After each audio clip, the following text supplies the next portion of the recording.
the ultimate goal is to try to make human connections, and the rest will come. I think if you put the money as like this is what the goal is, kind of like with the team thing, it's like, I think you're going to fail, or you're not going to be satisfied at the end. Even if like the money piece is there, I think it's going to be less fulfilling than if you actually like made like a meaningful connection with someone and feel like instead of you sold something, you made a difference in their life. Yes. And I think that's kind of the right angle to have.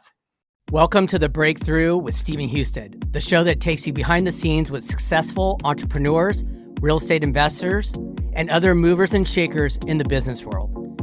In each episode, we'll sit down with our guests to explore their personal and professional journeys, including the challenges they faced, the breakthrough moments that propelled them to success, and the strategies and the tactics they use to get there. Get inspired by new ideas and strategies and get to know our guests on a deeper level.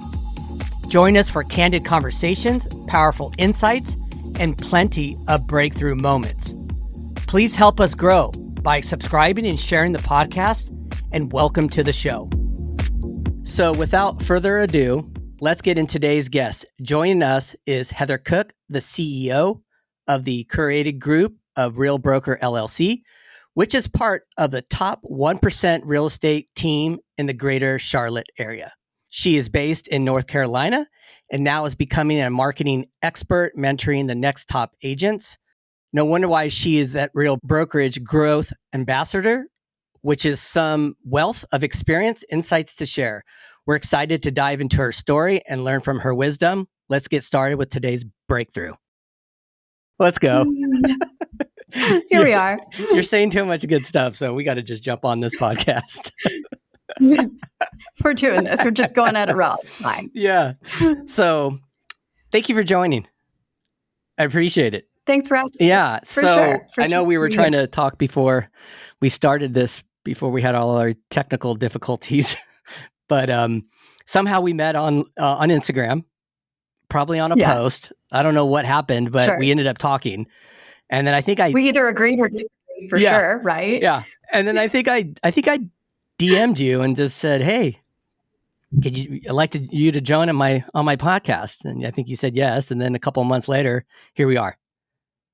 Yeah. Got the tech worked out and everything. Hopefully we got the tech worked out. So we'll see. That's right. I'm super excited to connect with you though. Yeah. And it was funny yesterday. I jumped back onto your profile to, because I think things are changing a little bit when it comes to what I get to see now from people. I don't get to see everything anymore. So I had to go back in there and I go, oh, I didn't see this post from Heather. Okay. So, it got me more familiarized with what you had going on right now. And so I'm kind of excited to get into what you've been up to, in your business, it's awesome. Life. And I think we actually had one other thing to talk about too. I think it was about dogs. Like, am I in trouble? Pets. Yeah, dogs. Pets. We have a few of those. You do, right? Yeah. It's funny. The other ones that I've done, there hasn't been an intro. And I hired this lady that deals with getting the podcast edited and on the platforms. And she's like, hey, you might want to, introduce your guest. I mean, I go, well, I introduce them by their name. But she's like, yeah, but you got to give some kind of information in the beginning. I'm like, okay, all right, we'll try it this time. So here we are. I understand. We did our first 2 events and I didn't realize that we were supposed to publicly thank our sponsors because I had never done an event before. And, at the end of it, I was like, man, I feel like kind of a douche. Yeah. So I get it. We aren't, yeah. Right? And I think that's, I think that's what it's all about. You're going to be uncomfortable. And the way you get your growth is you go through some hard things and you get to the other side and you make those mistakes. But then when you make the mistakes, you learn from them and it pushes you forward. If you think about it too, it's actually so tangible. I feel like when we talk to our team, they're like, oh, here goes Heather again being a cheese bag, but it's like, if you look at it, failure is truly a growth opportunity. Absolutely. There is no way to grow without doing that. Because otherwise it's like, you're like a piece of cardboard, you're just complacent. You're doing the same thing. That's not okay. Yeah, absolutely. So what have been some tough challenges you've been going through lately? So we have failed at starting a team 4 times. Wow. Okay. And yeah, we're really bad at it, super bad.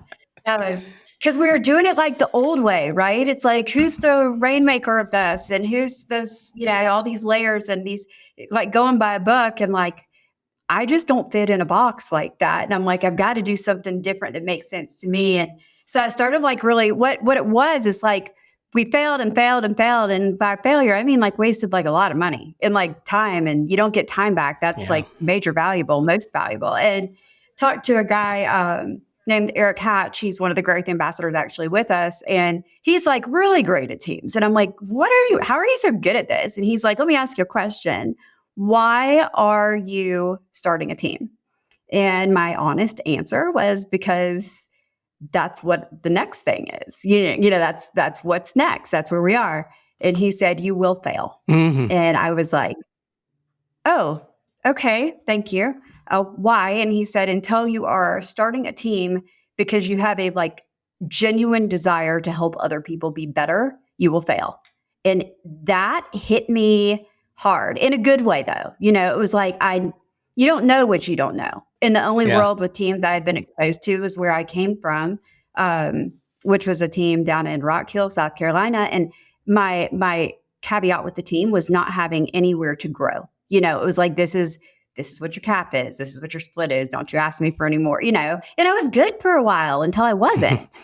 And so I realized like with our team, okay, this is why you're failing. You thought it sucked too. Why would you think it's any different for your people? Like it's not any different. So I completely like tore the paper up and restarted with the thought process and everything that everybody's always got advancement opportunities. And it became what I would want. If like I was going to somebody for support and help and collaboration, and what would I want to be investing in, because it's not cheap to be on a team. Right. So anyway, our challenges though have been working through that process, because failure sucks so bad. It always sounds like, oh, you're going to fail. And you're like, I've got it. I'm ready. I've got my raincoat. We're ready for this failure. And then, it's the ceiling collapses on your head and you're like, well, this sucks worse than I thought it was going to suck. And you get through it. So we went through a lot of that stuff for a while. What are the issues when creating the team? Like, what are the sticking points that make it be not successful? So for us, it was, we realized that you can't make people, it's like you can take a horse to water, but you can't make it drink, that kind of concept. Mm-hmm. It's so true that you cannot make somebody, not everybody's born with the same skill set. Sometimes it's not even their ability. It's not like an issue of effort or desire. It's like, you can't expect a greyhound to do the same thing as a Yorkie, mm-hmm. Like it's just not the same thing. And so that was our challenge. I thought I could make people want this, like I want this. And, like me and Brad sell between the two of us a little over 100 houses a year. And we're like, well, why aren't you guys doing, like, come on, let's go. I'm ready to go at 2 a.m. Like, let's go, and everybody else doesn't have that. And that's okay. That's why they need to be on a team and need to be around that energy and that motivation. And, they don't know what to do. So they don't, which I'm writing a book right now called The Damn Thing. And the premise of it is you got to do the damn thing, so don't tell me Monday through Friday, you don't know what to do. I wrote you a book. Right. Here it is, and it's just tactical, like, but it's got to be like, kind of like in sales, you don't put all your eggs in one basket, or in anything in life, really, mm-hmm. Whether you're talking about finances or anything, this is the same thing. You can't just do social media and not do networking and not love on your people and not, you've got to like have your branches spread out a little bit if you really want to be effective and do this right. So we give them that thing, and some of them are doing the thing now, and it's working, and it's all like organic. We're all organic. We don't buy leads. So really, we've got a guy that, we are completely organic. We've sold about $200 million total without a dime in ad spend. And so now when people are like, you've got to do this, and I'm like, no, you don't have to. Like, you can. People are tripping out because Zillow Flex is the only thing that's left for that. And I'm like, we are so good. We are okay. So how do you do it? So how do you pull it all off? What's your lead generation look like? It is very in body. It's very organic. If you follow me on social, if you found me on Instagram, I'm really not very funny on Instagram. I'm kind of funny on Facebook. And a lot of it is. So see, this all like bore out of necessity. So what happened is when I left that team, I told you earlier I was on originally, I was broke. I had $14 in my bank account. I was a single mom. I had a can of tuna fish and I had a banana and I had like $14 to my name. So I didn't have money to buy leads and my kids needed to eat. And there was like, you look back, you never see it when it's like present tense. It's like the irony of timing sometimes. And I had done a post. So I was working with a lady, her name was Sandra. This is when I was in Rock Hill and I worked with her. She came to me with a credit score like 2 years earlier of like, I don't know, like 415 or so, like something that you're like, next, but like, I liked her and like, I really wanted to work through this with her and she cared. And to me, if you care and you're willing to put in your effort and your work, I've got you, like I'm going to be here for that.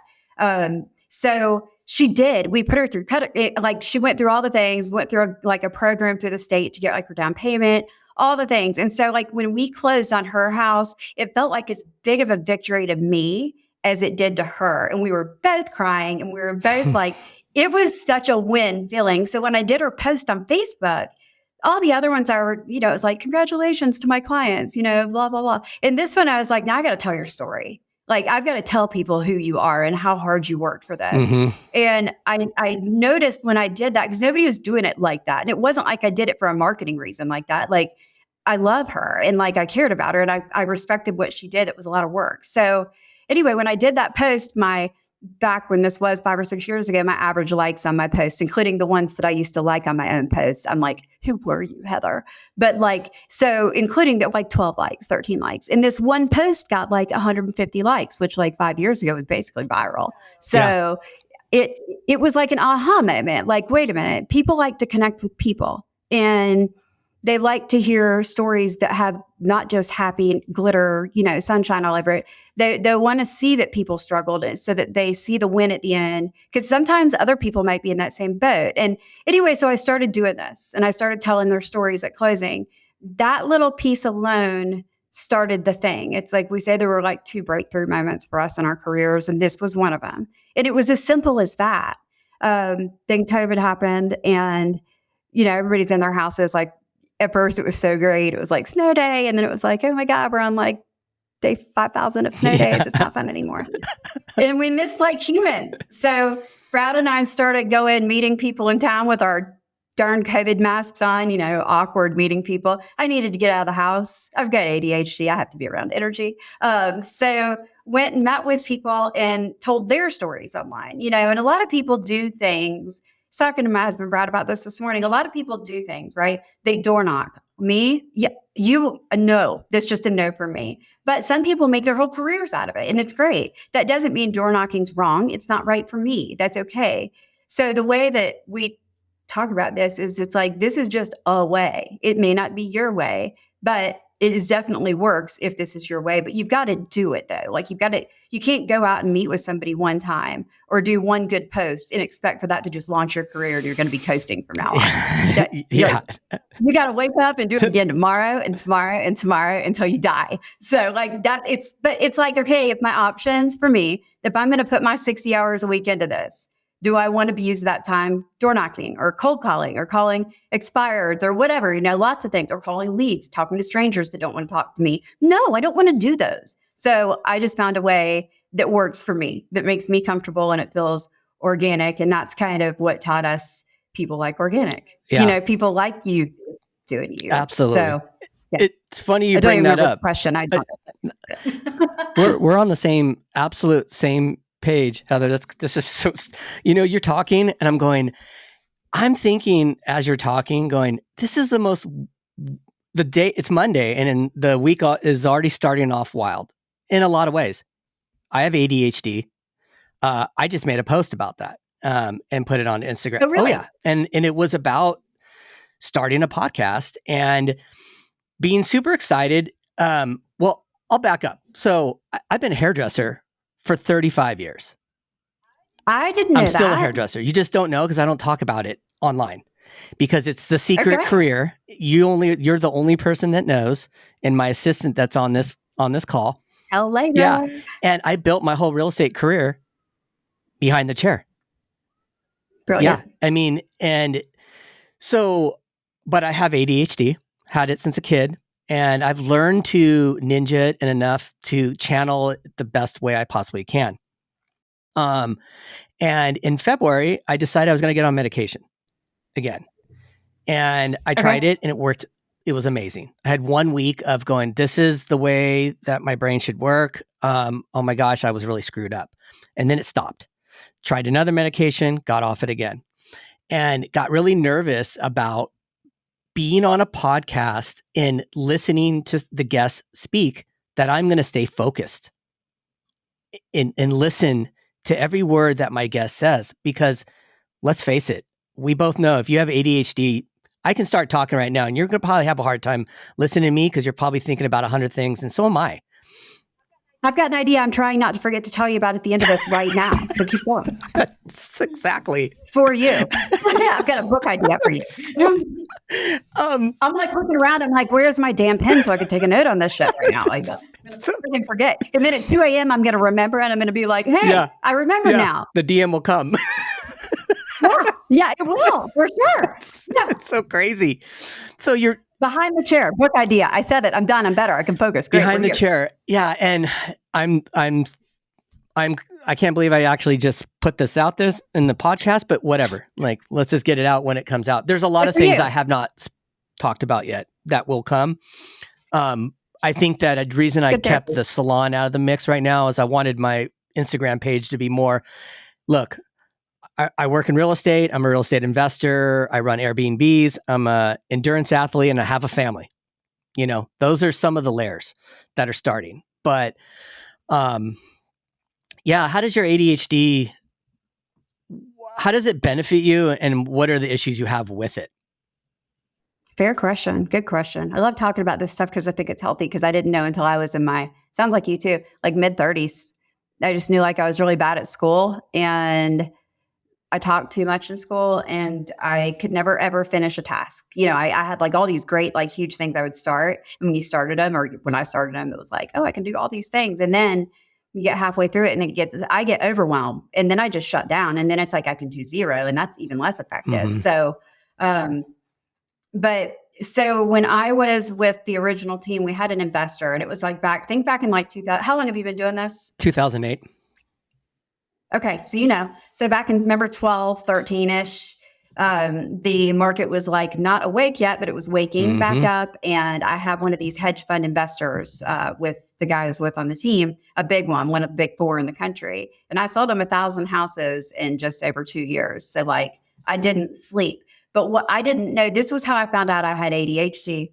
I would sit in front of my computer. I was doing this from home. And the way this worked is like a property would come on MLS, right? A brand new listing. I would take that.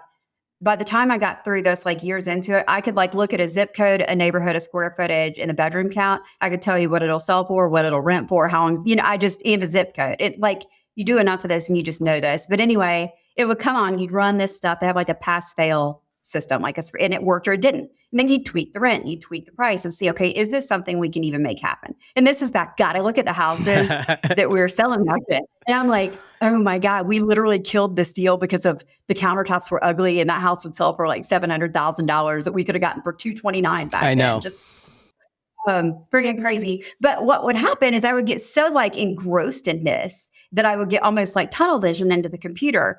And there was a lot of days. Most days I went to bed around 2 or 3 in the morning and I wake up around 5. And this was my life for like 2 years. I lost like 70 pounds, but I was like obsessed with it because I could just keep trucking through. I had a staff of 8 underneath me eventually that were helping me run these things. Like I had this thing going like a machine, but it was taking my whole life away, like all my life away. I would forget to eat for a day or 2 at a time, not even medicated or anything, because I was like almost like sucked in or something. And I couldn't get out. And I went to the doctor and was explaining this, like, and that she said that's called hyperfocus. Yeah.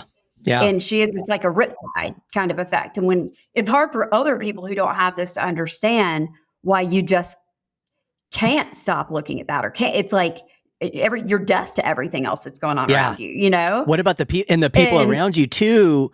You're so elevated. Like then they freak out like, whoa, Heather's she's on a roll. And it's like, what's going, you can't stop.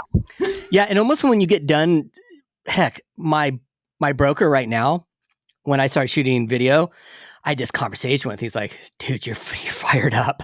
You're fired up. And I'm like, yeah, man, this is how I get. Like, watch, Out of curiosity, are you an empath too? Are you like an overfeeler of other people's emotions? Yes.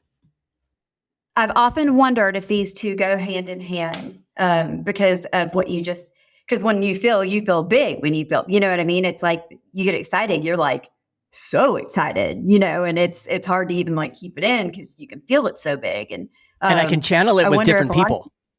Like I know. Interesting. On purpose. Right now, I know how to be with you. You know what I mean? Like I know like we're on the same level, energy wise. Well, there's matching energy. It's cool. Totally. You can like feel it's cool when it happens.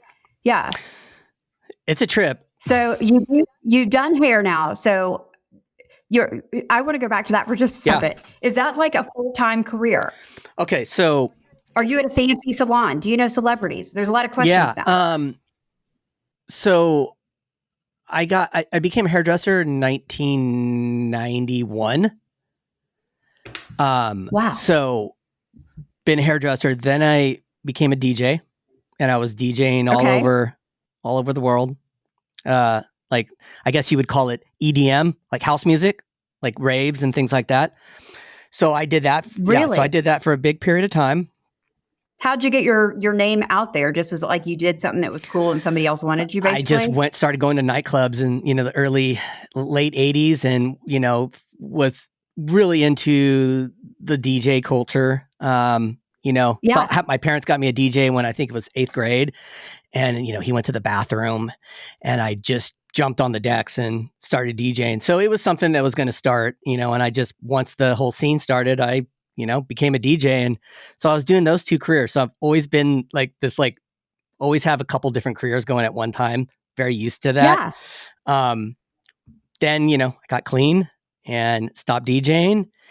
And I was helping engineers in Silicon Valley, very geeky, techie dudes that wanted to buy houses. And they were looking at houses in like Los Altos and Palo Alto and all these places.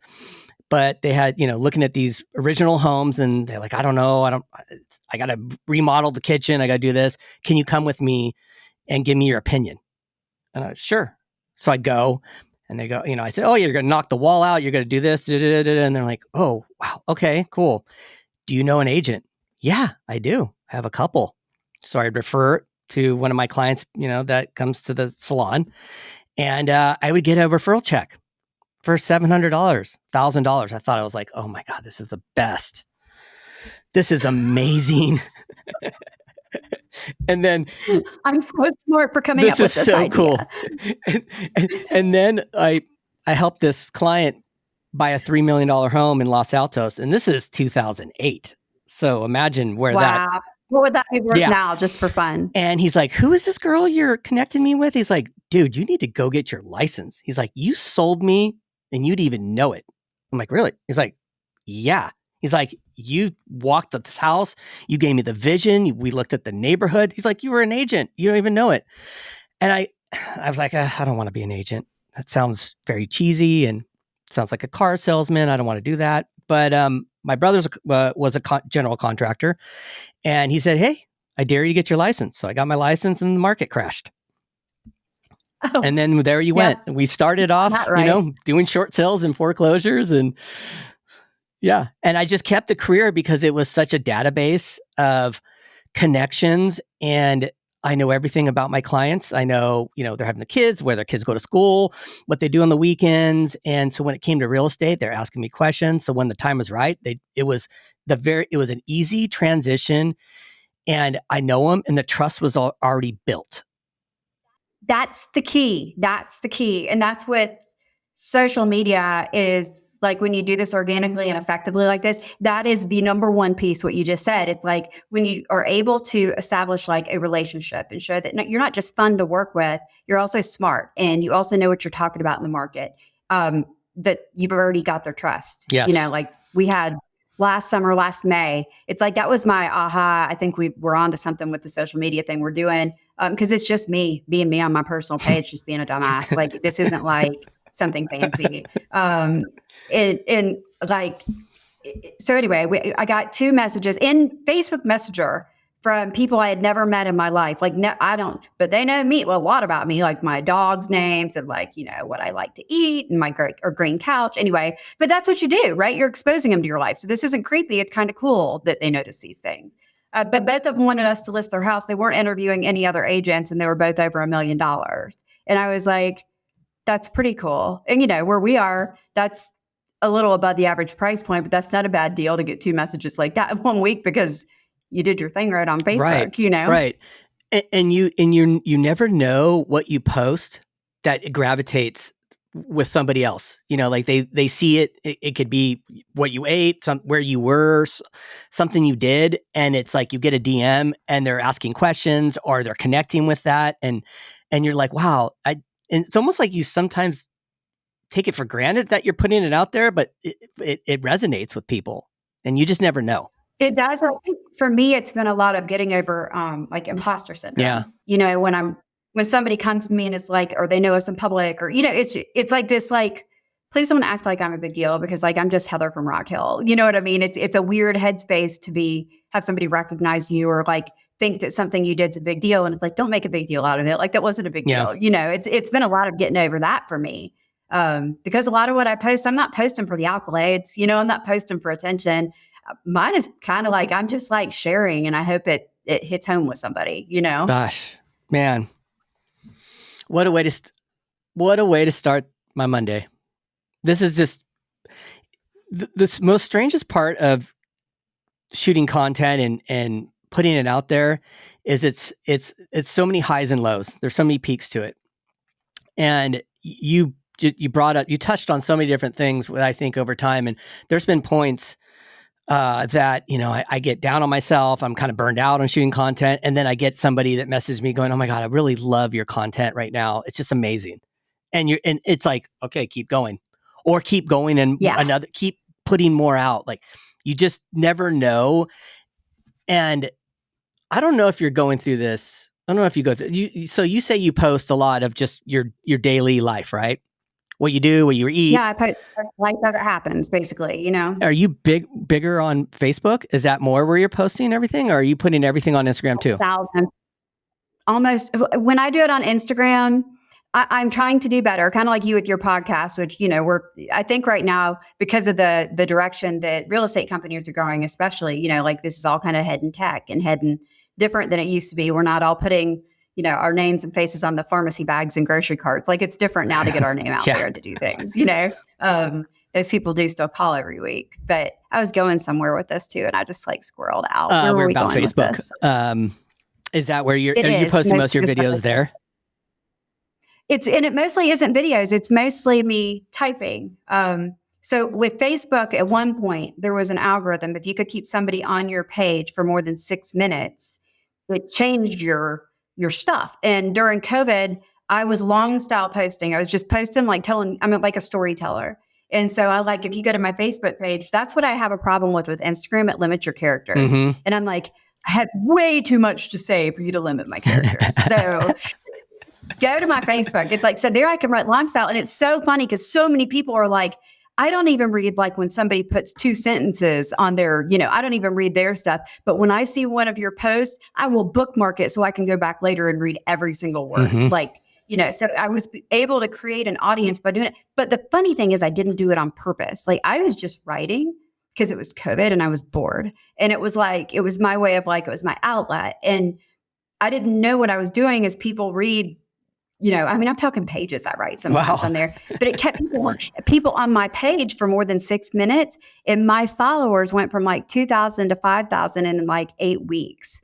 And now I'm up to almost 8. And it's like every now and then I'll get a weird post. Like I posted a quote the other day. I'm not really a big quote poster. I like to come up with my own content. Like I don't like ChatGPT, but it has its place. But I posted it and I was looking yesterday because it's got like, all these people are commenting and I'm like, who are they? And there's somebody in like Scotland and there's somebody in Australia. It's had almost 15,000 people when you go to your insights and you look at the reach. And I'm like, I don't know why you guys are looking at this thing. But, you know, you never know, like you said, what it's going to be that's going to resonate with people or that's going to hit home with them. Absolutely. And, you know, really the ultimate goal is to try to make human connections, and the rest will come. I think if you put the money as like this is what the goal is, kind of like with the team thing, it's like, I think you're going to fail, or you're not going to be satisfied at the end. Even if like the money piece is there, I think it's going to be less fulfilling than if you actually like made like a meaningful connection with someone and feel like instead of you sold something, you made a difference in their life. Yes.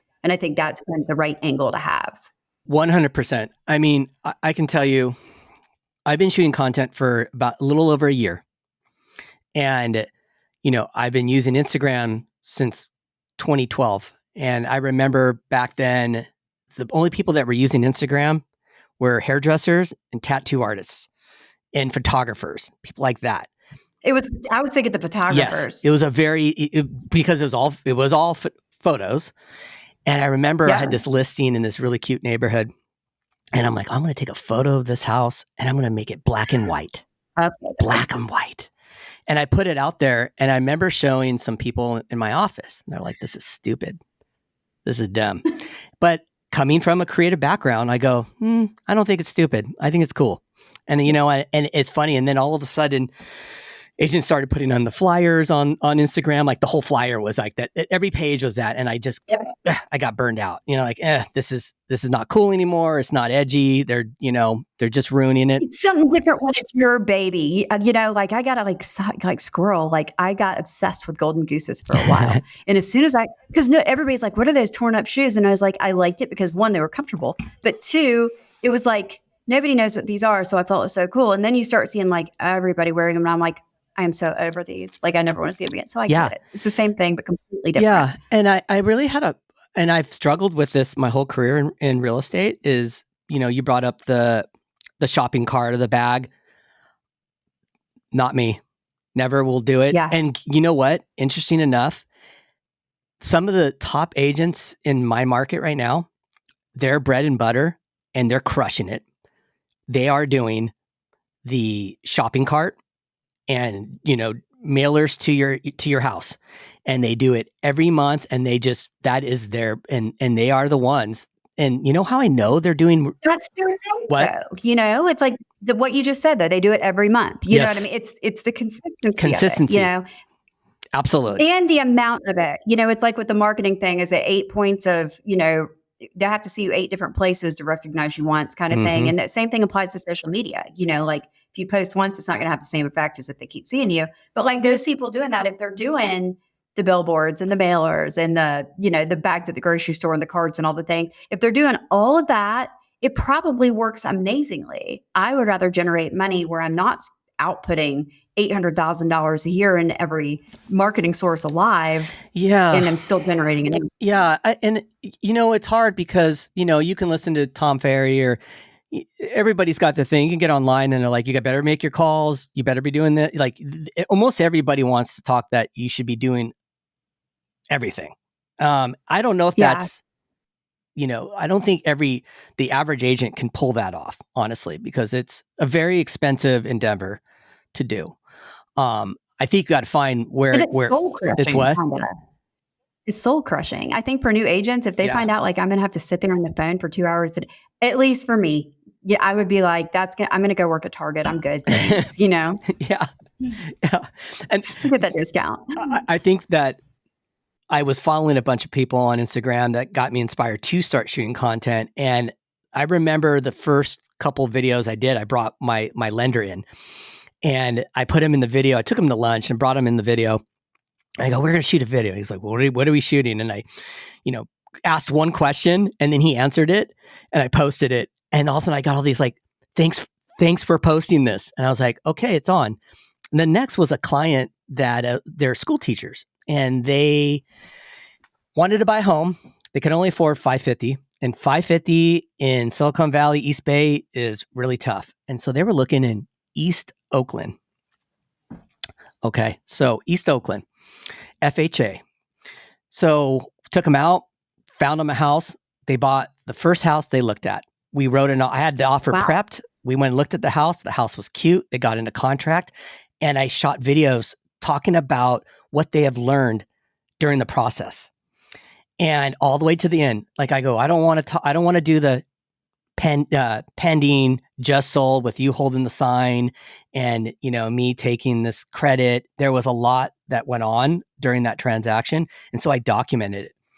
Then I had a phone call from a client who already had an agent, and I know them.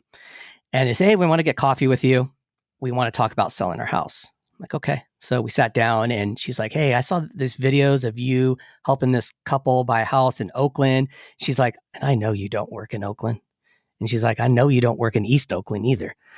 And she's like, and I was trying to reach out to my agent who we needed some help getting a handyman and he blew us off. And I said, I'm calling Stephen. And they called me and I sold that house for $3.2 million. And nice. That was the springboard into shooting content. I took that whole $100,000 and built out the podcast room. I hired 2 assistants. I hired 3 editors. And I said, I'm going to put all the money into this. And I don't care if I fail, I'm going for it. I don't even, it doesn't even matter. You invested in yourself though. 100%. You seized an opportunity to invest in you. That is so brilliant. And here we are. And I have 20 grand left of that 100. I didn't buy it. But you're making it. But guess what? I'm so happy and I'm excited to be able to do this and like jump on and talk to people and get it. This has been the best podcast ever already. It's 36 minutes in. My week is good having you on. But I love when life gives you, or anybody, right? Like they give people opportunities to do something. And instead of like, you could have gone and pissed out. You hear of these people who like win the lottery, right? And they like go out and like they win like $20 million and then they're like literally bankrupt like 2 years later. Like you could have done that. Similar but not the same kind of thing. I love similar but not the same. So we go through this all the time. But 2.5 years ago, we joined the firm that we're with now. And you hear about these places that do like the rev share and things like this. Well, in our world, we had never had like just a check show up. And so I was thinking like, if at some point we got to be enough to like cover our house payment, I was going to be like super happy, like, hashtag goals. But it's always been like an icing on the cake, whatever, and we got to the point quicker than I thought that we actually bought a 5,000 square foot house on Main Street downtown. And instead of taking the money that's coming in because we're building what we're doing, we're pouring it back into the business and we're pouring it back into like what we're able to do with the community. And it was, somebody told me early on though, that's what they do with their money that comes in. That's, they got from the business they wouldn't have gotten otherwise. Why not use that as just an investment back into your business? And I was like, so smart. So that's what we've done, and now we're buying investment properties and things like that. Could I be in Tahiti? Maybe I should be in Tahiti, honestly, but no, it's like, why not pour back into you? Because you got a chance that you're lucky, like when little things like that happen, that's very lucky, fortunate, blessed, whatever your happy word is, but like that didn't have to happen to you, but it did, and it's like, so good for you for pouring that right back into you. Yeah. And I think that it just, I've had these very interesting thoughts lately, just being in real estate. I think we could touch on investment properties and short-term rentals, all that good stuff, and your brokerage. I definitely want to hear about that. I think that down the road, I feel like my vision, like I think being an agent is going to be just a little bit part of it. I think there's going to be some bigger things coming out of this, and I'm okay with that. Like I love the journey of it. And I love to hear other people's journey on it too, because I think that the whole media is like the glue to other things as well. Like it's just one part of it. Does that make sense? It totally does. I think it's magic in a way though. It's almost like a butterfly effect kind of thing, but different, Yeah. I mean, it just really is. I mean, I don't know how to explain it and only time will tell, but your brokerage, how did you choose?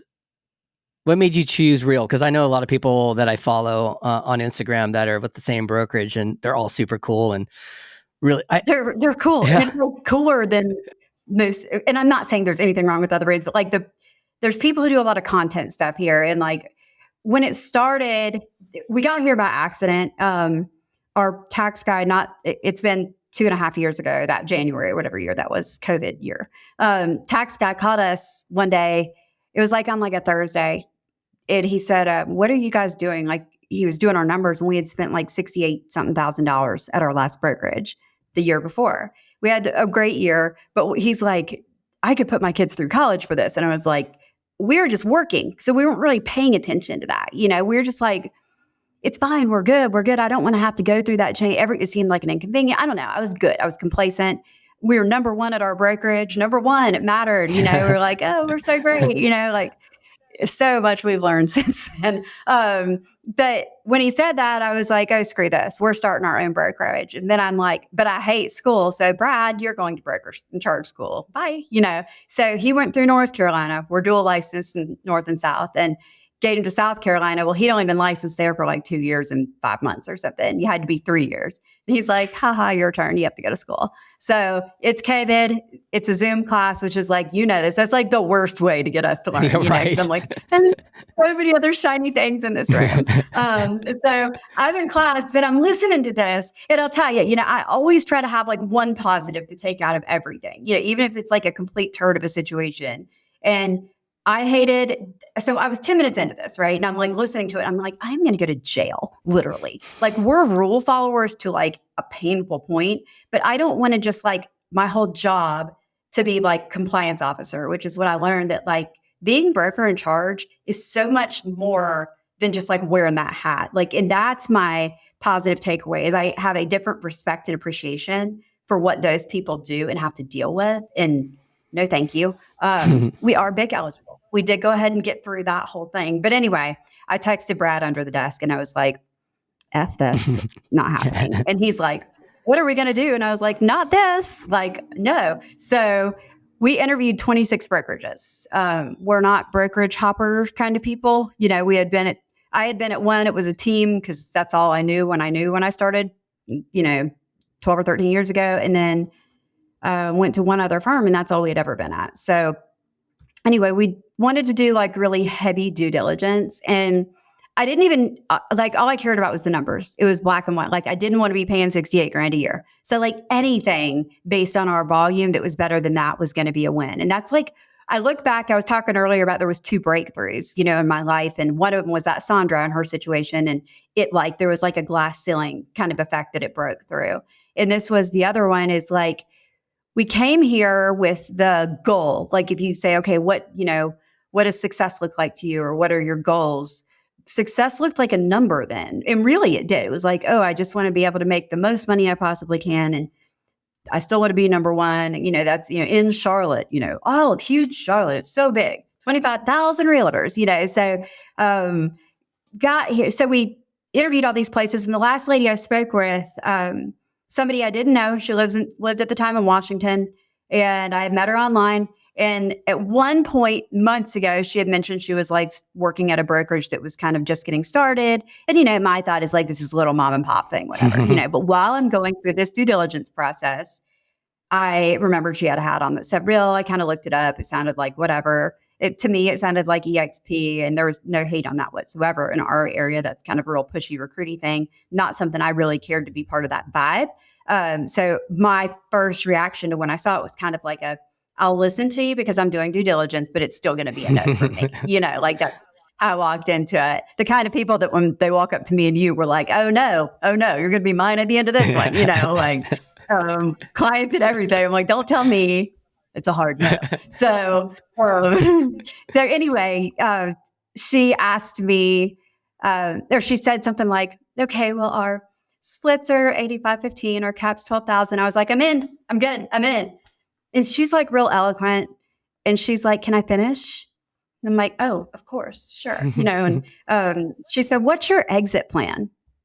And I'm like, oh, well, Brad has like $50,000 in a 401k from his other corporate job. And we have a rental property and it's like silence. And I'm like, that was the wrong answer. And she started explaining, one, that this was a new company, kind of like how they formed and started and some of the opportunities. And it just like in the conversation with her, I was like, wow, okay. Because it's attraction versus recruiting. And, if you think about it, everything's mindset for me. Sales and helping, you're doing the same thing. You've got a client, right? A buyer, a seller, whoever. You can hear your voice, so you know what it sounds like when you're in a house and you've got desperate breath and you need this money. the way you sound, the way you're thinking, the way you're talking, the way you're coming across is very, I'm trying to sell you this house. Otherwise you're walking through it when you're helping and you're like, I know, but you said you hated this in the last house. Like, gross, look at it. It's, you're being honest. And it's the same thing. Like, at the end of the day, you're selling a house, but are you helping or are you selling? And the same type of situation to me is with attraction and recruiting. Attraction, you're creating something that people want to be a part of. You're doing something cool and people are like, hey, boop, I came to you. I want to be a part of it. What are you doing? I want to do what you're doing because you look like you're having fun. Your number, Brad and I, we went from 26 million to 41 million the year we came here. I can only equate it to like how much bigger my brain got when my world changed, because it wasn't just Charlotte. I will tell you people, you California people, you're smarter than us out here.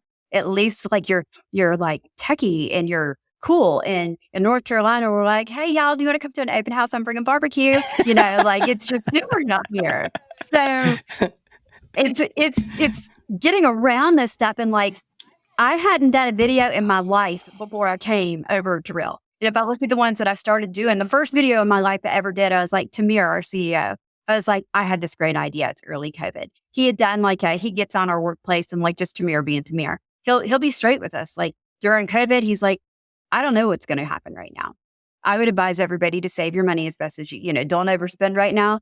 This is like, there's peacetime and there's wartime. Like right now, like we're kind of in wartime. We don't know what's going on. Everything doesn't feel right and good. So treat your business like a wartime CEO. And, so I was like, I love that. He's so smart because he is. And I was like, do you want to do like this with me? Right. And he's like, yeah, when? And I was like, this weekend, it's like Friday. And he's like, how about Sunday? And I'm like, perfect, good. And I'm like, get off the phone. And I'm like, shit, I don't even know how to do a podcast. I don't have a video camera. I better buy a ring light on Amazon, like all these things. Like I had no idea what I was doing. I spent like, I don't know, 80 days picking out my outfit in the 12 hours I had to find. It was like overly overthought. And you can look at it and I'm like nervous and you can hear the whole thing. But anyway, my point is, even that train wreck wouldn't have happened if I wouldn't have gotten around people, whoever those people were, that made me feel like growing was a safe place. And that like, you don't have to like stick on that train that you're at where you are, where you're doing the same thing you've always been doing.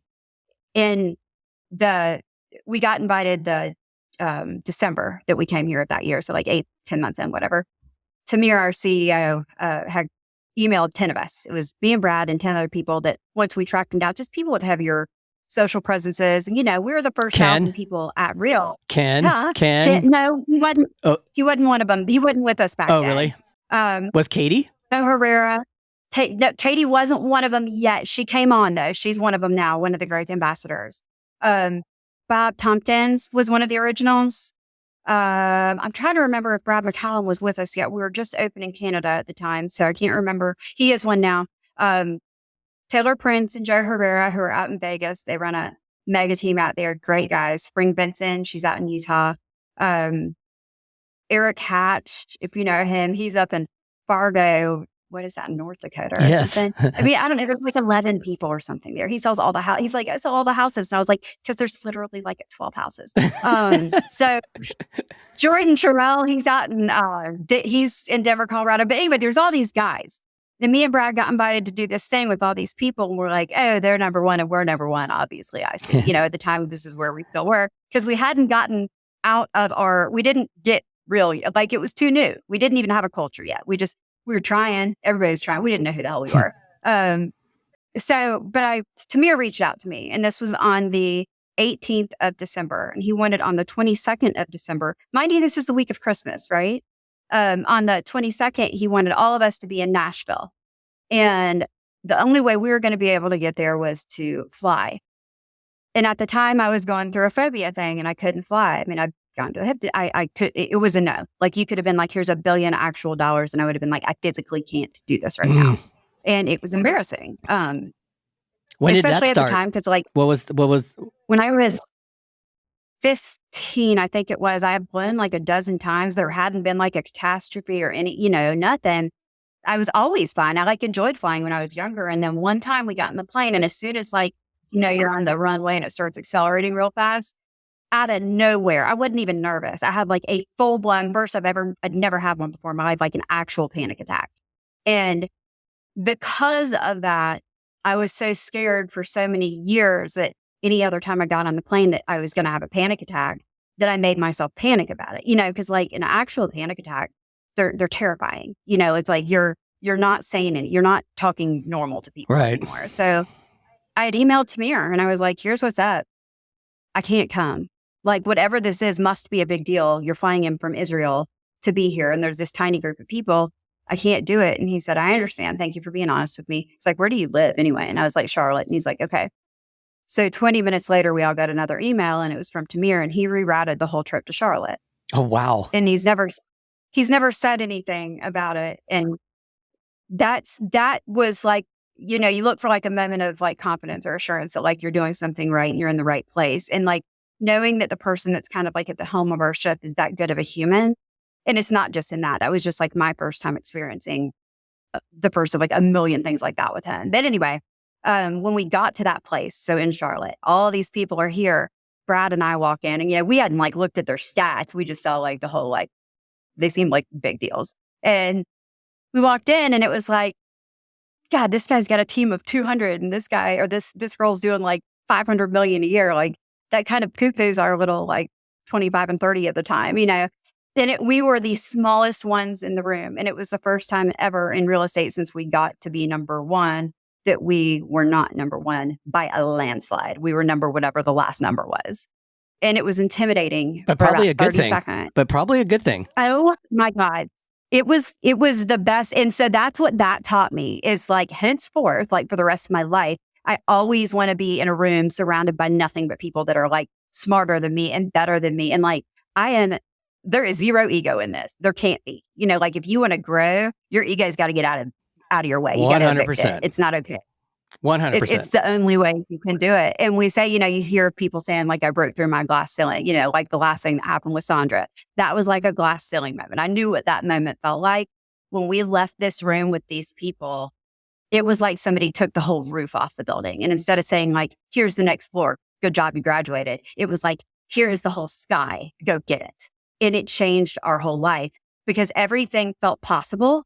And it felt like it's not scary to dream crazy big, like crazy bigger. I get goosebumps every time I talk about this, like crazy bigger than you could ever dream of. Tried that. And it is that what made, when she was asking about the exit strategy, that was just very small thinking. And then she wanted you to kind of get a look. What was that part for? What we're doing. What are they trying to achieve with you at Real? They have no agenda with us. I'm just loud and, you know, so they use us to like share and they, you know what I mean? And honestly, because we are the first few here in North Carolina, what's been cool is because of, you know, a lot of people who come in anywhere, you know, you come to Kellogg's, you know, at this point, the people who were with Kellogg's when Clark Kellogg was live running his little factory and there was one building and you'd walk into his office to talk to him. That's not the same now. There's a point that it's not because he's a jerk and didn't want to talk to people or didn't want to make the time. It has nothing to do with that. There's a point of impossible. You know, when there's 1,000 people and, you know, you look at any brokerage, probably like the top 5 to 10% of the agents are really even really busting it. And we were the top percentage of those. There was much less of the people doing the numbers that we were doing there at 1,000 agents that now there's 11,000. Like if we would come on now, of course the company's there and supportive and present, but we are fortunate to get in when we've got the ability to have relationships, you know, and even now people coming in when there's 100,000 agents, it's like anytime you get into anything, it's different than if you were there at the very beginning. Right. You know? Yes. Yeah. And so we recognized, the fact that we thought this looked like it seemed like a good opportunity. I've left every other brokerage I was with $0, you know, like zero. And so if this didn't work and I left with exactly $0, I still came out paying 1/4 of the fees that I would have paid otherwise. So that seemed like a win, right? Yeah, that's great. So yeah, and you got some big play. It's funny. I follow Katie Day on Instagram. Katie Goffin. Yeah. Move me to She's Texas. so cool. Yeah. And I just referred her one of my clients. I'm getting ready to sell his condo here in San Jose. He's moving to Houston. So I reached right out to Katie, got awesome. Connected with her team. And she mailed me a little like thank you package, and it was the best package I've ever got. I swear I took videos of it and put it on Instagram stories. I love it. It's so Person in referral. Oh my God. What did she send you? It was like this black box, really cool branding, and inside it had a little thing of coffee. It had this treat chew thing that all Texas related type things. How cute! Yeah, it was really cool. It was all branded. It was black, white, blue. I don't know if that's our branding colors, but just the presentation was great. It had a little card in it. It's so thoughtful too, and she's like that. Like she's so thoughtful. Yeah, it had cards, playing cards. Move me to Texas playing cards. That's a fun box. It was so fun. Yeah, that's so much fun. I just drank her coffee. I had the coffee, and it was so brilliant. I went out and did a mountain bike race, and I had her coffee in the morning. And I'm having the coffee, and I'm thinking of Katie. So it's like it was just, yeah. It was, see, the whole psychology worked on you. Good for Katie. It totally did. So I'm flying out there. What is today? The 12th? Yeah, I'm flying. I think it's the 30th. No, it's not. Anyway, it's in about a week and a half. I'm flying out to Colorado. They're doing a thing out there. It's called Ascend. It's like a women's conference. Oh, cool. And I'm going to speak at that with them. Katie invited me to do that. So she's awesome. Yeah, she's a great person. I love her. So what is your clientele base like? Is it buyer sellers, or are you dealing with investors out there in North Carolina? We not as much anymore with the investors. We were, the first couple of years, that was my entire universe was investors. Some of the bigger ones stopped buying. I think they probably did that in most of the country after, last year, or the year before. We've got a couple like smaller ones, but it's just Charlotte's probably, you guys probably have it worse than us here. This is really, really, unless you just stumble across a unicorn, it's not where the interest rates are and where the prices are doing. Like it didn't make a lot of numbers sense right now. Not saying it's impossible. Plenty of people are still investing, but if we're going to be investing 80% of our time into a client type, it's not going to be an investor for us right now, because we don't have to be good at everything. Right. I'm not going to be scouring wholesale stuff. It's not my jam. Yeah. So we do a lot. Buyers and sellers have oddly been not 50-50 exactly, but it'll be, we sold 48 buyers and 52 listings. Like it is so close. So it's Brad and I started doing this, pulled Brad in almost 6 years ago. And the way our balance ended up working is we both go to the initial appointment. There's I think there's a place in the universe for couples in real estate. Like I started a Facebook group for it. I just need to get it off the ground, because it is. It's like you as a hairdresser, nobody knows what your life looks like and that universe looks like except for you. Right. You know what I mean? And when you are working full time, running a business with the person that you also live with, like that is, nobody quite understands that, like people going through that thing, But anyway, Brad and I would go to the initial appointments together. He's like super chill, 3 psychology degrees. He's like calm. He listens well. He's like totally the opposite of me and you. And then I come in and it's like, it's 4th of July every day. And so one or the other, though, what we discovered of our personalities almost always work. They either wanted somebody with like tons of energy and like, I'm going to give them anything in my brain you're going to know. Or they want a good listener and somebody who's super chill, and it worked. So what we learned, though, is Brad because he's a more patient and a better listener, he worked with buyers very, very well, because I like to give good direction and am not scared to share my thoughts. And I'm like, put your thick skin on, I'm going to hurt your feelings. Like we're turning this house into a product. I was better at those conversations. So it worked out that it ended up 50-50, because we almost always got both sides of deals too. It's just kind of worked out that way. So that's great. Which is good.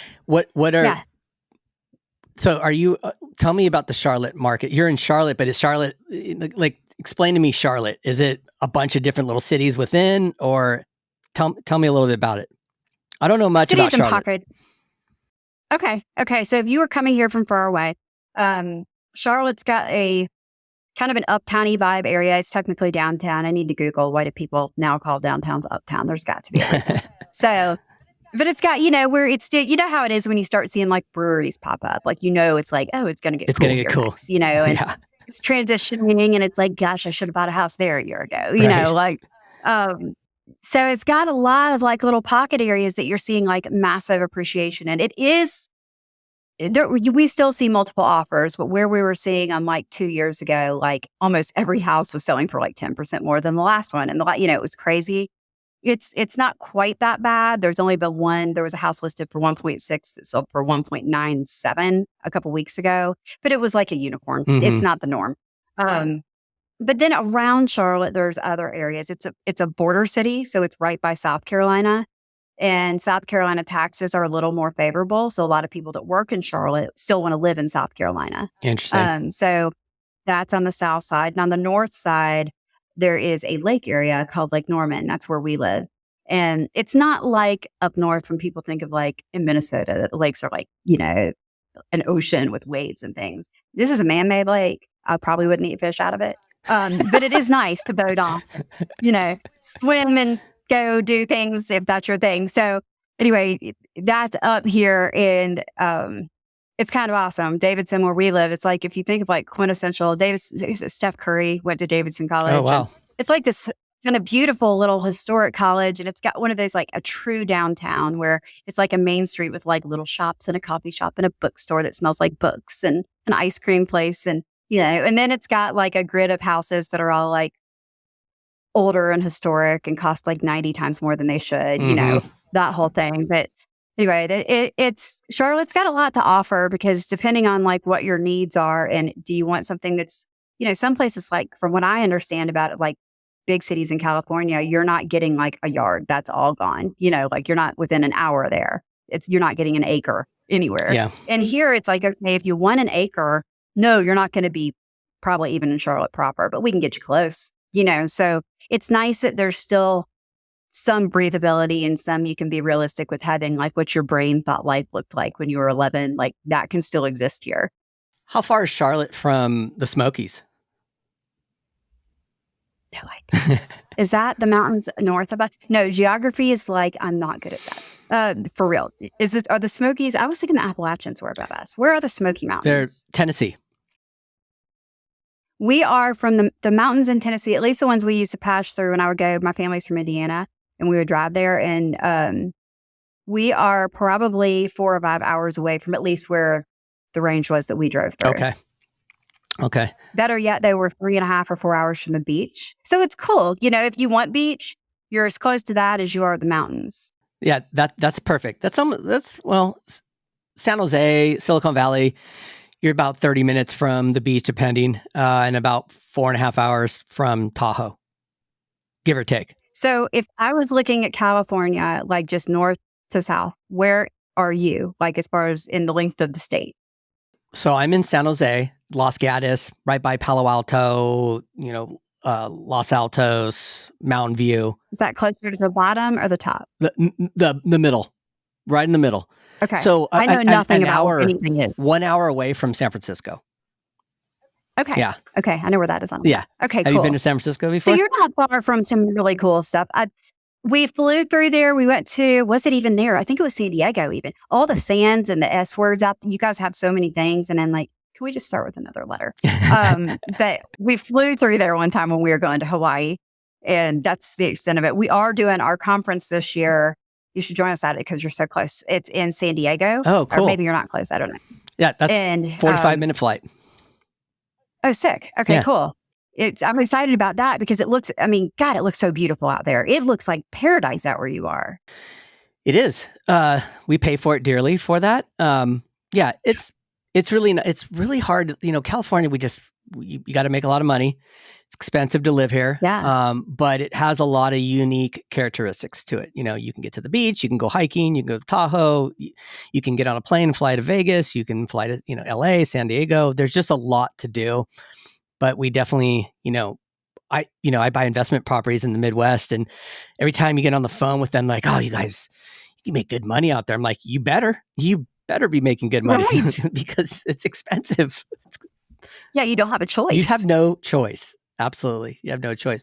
What's going on in San Diego? What is this? What convention are you talking about?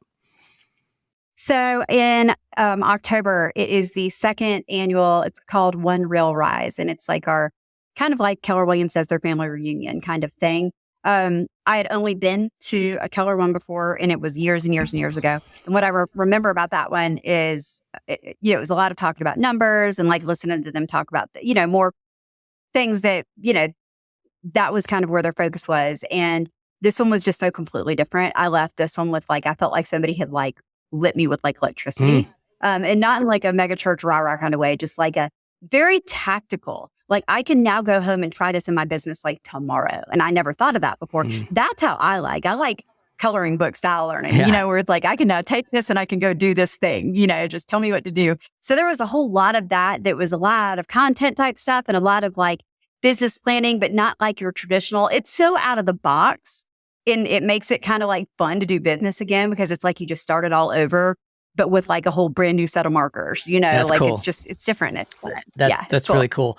So I got a question for you and you keep using the same word over and over. Did you catch the name of my podcast? No. Good. Is it on this page somewhere? You're going to kind of crack up when I tell you it right now. So I got a question for you. It's not written. Yeah. Give me one of your breakthrough moments. Because that's the name of my podcast, the Breakthrough Podcast. The Breakthrough. and they were. That was our two. The two breakthrough moments were the Sandra one. Like my breakthrough in that was that like one, tell people stories. Yeah, be organic, be authentic. Okay. And be truly yourself. Like don't be afraid to like talk about the yuck. When I coach on social media though, I say don't post negative until it's already been a positive at the end. Like don't talk about a loss until you can show how it was a win. Because otherwise it's just complaining and we can't do that. Yeah, that's good. I like that. Yeah, that was the breakthrough with that. And then getting in the right room, with that thing in December that we got rescheduled to hear, we got around these other people. We left there. We left that room and went and wrote a contract the next day on the office that I'm sitting in right now, that here, because we realized like that we have to grow and we have to be brave because growing isn't like kind of like we were talking about with storms. They sound fun until they hit, right? Like growing, they call it growing pains for a reason. They kind of suck. But you have to get through that stuff. And sometimes you got to spend money on your business, right? Like whether it's you're getting coaching or you're investing in better technology or whatever it is, you're getting podcast equipment, you're doing something. Like if you just like stay this guy behind a desk and you don't do something different ever, you're never going to evolve. And like you've got right now, technology is in our favor, like we've got all these resources in our jobs. If we let them be and we utilize some of this stuff, our jobs can be so much more efficient and with so many less errors, and we can actually have more time back. VAs are lifesavers right now. And so that was the breakthrough there is like we had to grow, but to grow, you have to be surrounded by the right people. Whoever those people are is like get in the right room. That's my mantra. Yes. It's like make sure that the table that you're at, if you are the smartest one, you need to stand up and excuse yourself from that table because all you're doing is pouring into other people. And that's okay too. You got to get something back though. The balance is the key, if you're going to, 100%. Even you brought up the word evolving. It's a very interesting word, especially when you start to evolve, some people around you can get taken back by that, but I don't think we're put out on this earth to just do mediocre things. I think that if people got past their fears and just started to, just put some effort in, I think everybody would be really surprised on where they end up. And I think that's where it's at the end of the day. We're going to get old and I want to sit back and go, yeah, I didn't just go, oh, I wish I would have done this. I really want to say that, yes, I achieved everything I wanted to do and I'm so glad. And, I think that's what's all about, and evolving is a huge part of it, but it's scary. Evolving is... It is scary. It's like it's lonely at the top kind of mentality too. Because it's interesting, your friend group will change. You need to be ready for that, and like it is. But, and I've always said this, and I don't mean it ever in any kind of narcissist. I'm like the least narcissistic person alive, but I use it in my brain to make myself feel better when I feel lonely, when I'm not surrounded by what I used to be sometimes. And I think of like a king, right? A king isn't standing there in the middle of the mosh pit with everybody. Like a king has worked his way to the point that he's got such important, big things to do that if he spent all of his time giving all of those people each this tiny individual attention, he couldn't do the big, big, big jobs that he has up there. He's not ashamed to be up there doing his big job. It's okay. And then the people he has chosen up there that will fit up there with him are the people that are intentional in his life, And so I have to remind myself that like, anybody that's scaling and growing, there is going to be a change of circumstances and what you've got surrounding you. And to look around though and make sure if what you're surrounded with is what you should be surrounded with. Well said. I think we could definitely end the podcast on that because that's a really amazing That was great. What a perfect Monday. So where can people find you? So you can find me on Instagram or Facebook.